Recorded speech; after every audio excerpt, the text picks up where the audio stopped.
મહત્વના સમાચાર સામે આવી રહ્યા છે। નડગચોડ ગામે નર્મદા જળસંપત્તિ પાણી પુરવઠા કલ્પસર વિભાગ દ્વારા ચેકડેમના કામમાં ભ્રષ્ટાચાર।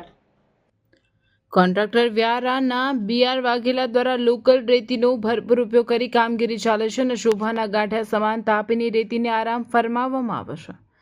ડાંગ જિલ્લામાં વઘઈ તાલુકાના નડગચોડ ગામે ચેકડેમના કામમાં ગંભીર ગેરરીતિઓ સામે આવી રહી છે। નર્મદા જળસંપત્તિ પાણી પુરવઠાને કલ્પસર વિભાગ હેઠળ વર્ષ 2025-26 દરમિયાન અમલીકરણ ઓફિસ વેર યોજના વિભાગ વ્યારા દ્વારા નડગચોડ ખાતે ચેકડેમ બાંધકામનું કામ કોન્ટ્રાક્ટર BR વાઘેલા દ્વારા હાથ ધરાયું છે। સ્થાનિક સ્તરે મળતી માહિતી મુજબ આ કામમાં ગુણવત્તાના તમામ માપદંડોનું ખુલ્લેઆમ ઉલ્લંઘન થતું હોવાનું સામે આવ્યું છે। ચેકડેમ માટે ઉપયોગમાં લેવાતી રેતી ખૂબ નીચી કક્ષાની હોવાની સાથે તેમાં માટી અને નદીના ભાટા સમાન સામગ્રી મિક્સ કરી બે અલગ વિભાગમાં રાખી ઉપયોગમાં લેવાઈ રહી છે। આ પ્રકારની સામગ્રી બાંધકામની મજબૂતીને ગંભીર રીતે અસર કરે છે।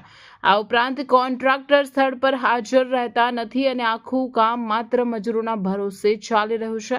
કોઈ તકનીકી દેખરેખ કે જવાબદાર અધિકારીની હાજરી ન હોવાને કારણે કામમાં બેદરકારી અને ભ્રષ્ટાચારની શંકા વધુ મજબૂત બની રહી છે। સ્થાનિક લોકોમાં આ મુદ્દે ભારે રોષ ફેલાયો છે અને તેઓએ આ કામની ઉચ્ચ સ્તરે તપાસ કરવાની માંગ ઉઠાવી છે। લોકોનું કહેવું છે કે જો સમયસર યોગ્ય કાર્યવાહી નહીં થાય તો સરકારી નાણાંનો મોટા પાયે દુરુપયોગ થવાની શક્યતા છે અને આવનાર સમયમાં ચેકડેમ પણ ટકાઉ નહીં રહે।